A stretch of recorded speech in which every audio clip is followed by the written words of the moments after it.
যে অপরাধী সে অপরাধী। শেখ হাসিনার ভাগ্য নির্ধারণের তারিখ ঘোষণা করেছে ট্রাইব্যুনাল। তবে রাজপথে সক্রিয় থাকার চেষ্টা করেও ব্যর্থ হয়েছে কার্যক্রম নিষিদ্ধ আওয়ামী লীগ। লকডাউন দিয়েও খুব বেশি একটা সুবিধা করতে পারেনি তারা। বেশ কিছুদিন যাবৎ রায়ের তারিখকে কেন্দ্র করে রাজধানীর বিভিন্ন জায়গায় বাসে আগুন ও ককটেল বিস্ফোরণের ঘটনা ঘটেছে। আমি আওয়ামী লীগের মিছিল করছিলাম, সকালবেলা 500 টাকা দিচ্ছিল আমারে 500 টাকা। কোথায় কাদের, কোথায় নানক, কারো দেখা নাই। সাদ্দাম আর ছাত্রলীগের দেখা কোথায় পাই?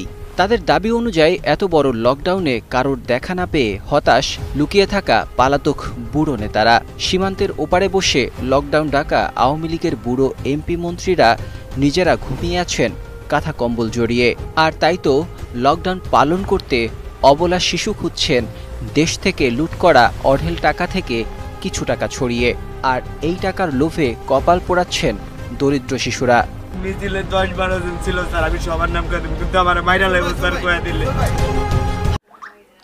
আওয়ামী লীগের এমপি মন্ত্রীরা বিদেশে বসে থেকে আরামায়েশ করবে, আর এদিকে যত সাধারণ মানুষ আছে, রিকশাওয়ালা বলেন, সবাইকে রাস্তায় নামিয়ে গণপিটানি খাওয়াবে।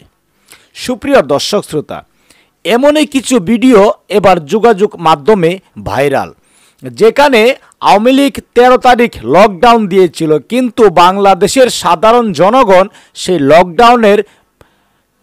লকডাউনকে ধ্বংস করে দিয়েছে। আওয়ামী লীগের লকডাউন সফল হয়নি। এদিকে শেখ হাসিনার যদি রায় হয়, তাকে রায় কার্যকর করতে বাংলাদেশ আদালতের কোনো সমস্যা হবে না। যে কোনো মূল্যে হাসিনাকে ফাঁসির কাস্টরিতে জোড়াতে হবে। সুপ্রিয় দর্শক শ্রোতা, এই নিয়ে সাধারণ মানুষের কি মতামত রয়েছে, আজকে সমস্ত কিছু বিস্তারিত প্রমাণ সহকারে থাকবে এই ভিডিওতে। কে কোন জেলা থেকে আজকে আমাদের এই ভিডিওটি দেখছেন অবশ্যই কমেন্টের মাধ্যমে জানিয়ে দিন।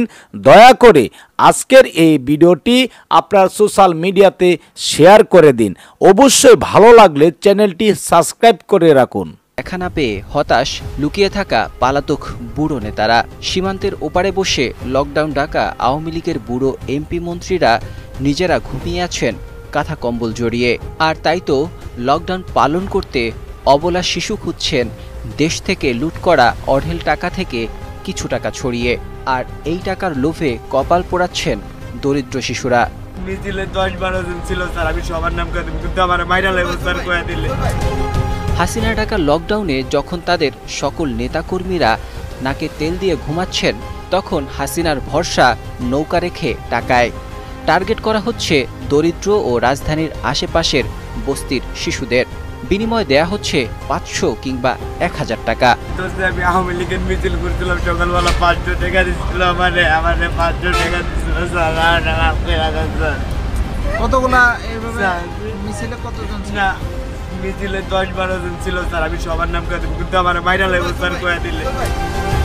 এর আগে পুলিশ জানায় আওয়ামী লীগের মিছিলে অংশ নিলে 5000 টাকা এবং ব্যানার ধরার জন্য 8000 টাকা পর্যন্ত দেয়া হয়। শুধু রাজধানী নয়, এসব ঝটিকা মিছিলে অংশ নিতে কর্মী সমর্থকদের আনা হচ্ছে বিভিন্ন জেলা থেকেও। কিন্তু এবার প্রশ্ন হলো, এই শিশুদের তাহলে কেন 500 টাকা দেয়া হচ্ছে, যেখানে হাসিনার বাজেট 5000 থেকে 8000 টাকা? তাহলে বাকি টাকা কোথায় যায়? প্রশ্ন উঠছে, আওয়ামী লীগের এমন দুর্দিনেও কেউ কেউ দুর্নীতি আর অন্যের হক মারছে। এছাড়া লকডাউন চলাকালে রাজধানীর ধানমন্ডি 32 নম্বর এলাকা থেকে এক সন্দেহভাজন কিশোরকে আটক করেছে পুলিশ। 13 নভেম্বর বৃহস্পতিবার সকাল 10:15টার দিকে ওই কিশোরকে আটক করা হয়। পুলিশের ধানমন্ডি অঞ্চলের জ্যেষ্ঠ সহকারী কমিশনার শাহ মুস্তফা তারিকুজ্জামান নিশ্চিত করেছে বিষয়টি। পুলিশ জানায়, আটক কিশোরের ব্যাগে পাওয়া কাগজপত্র সহ অন্যান্য আলামত দেখে মনে হচ্ছে সে নিষিদ্ধ সংগঠন ছাত্রলীগের সঙ্গে নাশকতায় জড়িত। কার্যক্রম নিষিদ্ধ আওয়ামী লীগের অনলাইনে ডাকা 13 নভেম্বরের ঢাকা লকডাউন কর্মসূচিতে অংশ নিতেই 32 নম্বরে আসে ওই কিশোর। সমাজ ও অপরাধ বিশ্লেষকরা বলছেন, আওয়ামী লীগ শিশুদের কাজে লাগানোর কারণে দেশে বড় ধরনের বিশৃঙ্খলা সৃষ্টি হতে পারে। কারণ শিশুরা না বুঝে আওয়ামী লীগের ট্র্যাপে পা দিচ্ছে, যার ফলে বড় ধরনের দুর্ঘটনা ঘটতে পারে। কেউ কেউ বলছেন আওয়ামী লীগ পরিকল্পিতভাবে শিশুদের বিপদে ফেলছে।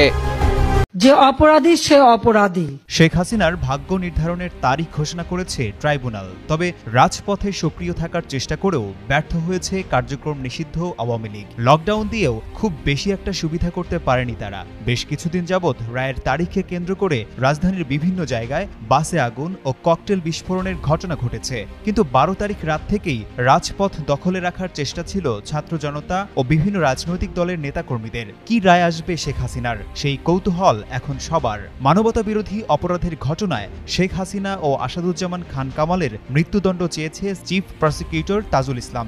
আন্তর্জাতিক অপরাধ ট্রাইব্যুনালে শেখ হাসিনা সহ 3 জনের রায়ের তারিখ ধার্য করা হয়েছে 17 নভেম্বর। অন্য 2 আসামি হলেন সাবেক স্বরাষ্ট্রমন্ত্রী আসাদুজ্জামান ও পুলিশের সাবেক মহাপরিদর্শক চৌধুরী আব্দুল্লাহ আল মামুন। তবে আদৌ মৃত্যুদণ্ড দেবে কিনা সে ফলাফল দেখতে অপেক্ষা করতে হবে ভাগ্য নির্ধারণের তারিখ পর্যন্ত। তবে কার্যক্রম নিষিদ্ধ আওয়ামী লীগ সভানেত্রী শেখ হাসিনার ভাগ্য এখন ঝুলে আছে ট্রাইব্যুনালের হাতে। এদিকে যে রায়ই আসুক না কেন, শেখ হাসিনাকে দেশে না ফেরানো হলে সেই রায় কার্যকর অসম্ভব হয়ে পড়তে পারে, এমনটাই বলছেন বিশেষজ্ঞরা। এই বিচারকরাই তাহলে 17 বছরে যতগুলো রাজনৈতিক রায় দিয়েছিল সেগুলো প্রশ্নবিদ্ধ। আমি বলবো জনগণের তাদেরকে ব্যারিকেড দিয়ে ধরে ফেলা এবং আইনের হাতে সোপর্দ করা। উনি যে পাপগুলো করেছে সেই পাপ অনুযায়ী ওনার বিচার করলে, আমার মতে যে মানব দ্বারা বিচার করলে ওনার বিচার হবে না। আল্লাহ পাকের তরফ থেকে ওনার যে বিচারটা হবে সেটাই হোক, আমি সেটাই চাই। গাজীপুর থেকে কি মিছিল, সদরঘাট থেকে বরিশালের দিক থেকে কি মিছিল, চিরাং রোডের থেকে কি মিছিল, মানুষ ছাড়া রাস্তায় কিছু দেখা গেছে না। তার মানে কি বোঝা যায়, প্রত্যেকটা শ্রেণী, যত শ্রেণীর পেশা মানুষ বাংলার সব রাস্তায় নেমে আসে গা। নাইলে এই হাসিনার যদি একটা ছাত্র থাকতো, আপনার অনেক ছাত্ররা আমরা স্বাধীন করছি আরে শুধু ছাত্ররা একটা ভূত দিলে ছাত্র হয়ে গেল। শুধু ছাত্র না, ছাত্রর লগে সব শ্রেণীর মানুষ নাইমা এই 5 আগস্টে সব নামছে। নামার কারণেই আপনার যে আতঙ্ক হাসিনা হয়েছে, নাইলে সব নাম না। হাসিনারে 36 জুলাই যে হাসিনার পতন না হইতো, বাংলার মাটিতে বাংলার কোনো দল থাকলো না, বিরোধী দল সব মুখ চালাইল। কারণ কি 1 আগস্ট 2 আগস্ট 3 আগস্ট আপনার 5-4টা দিনে সারে বাংলা রেজিস্ট্রি করে লাইছিল। কারা কারা বিএমপি নামছে, কারা কারা জামায়াত নামছে, সব রেজিস্ট্রি হয়ে গেছিল গা। শুধু 5 আগস্ট আপনার যেটা বলে 36 জুলাই যদি হাসিনা পতন না হইতো, বাংলা কোনো দল থাকলো নইলে। আর যতগুলো আপনার পিলকানা, জুলাই, শাপলা সবগুলাম আপনার এই হত্যাকাণ্ড গেলাম পিসিসি করছে। আপনার ঘটনা হয়েছে আপনার পিলকানাটা। আমি বলবো প্রত্যেকটা মানুষ সজাগ থাকতে হবে।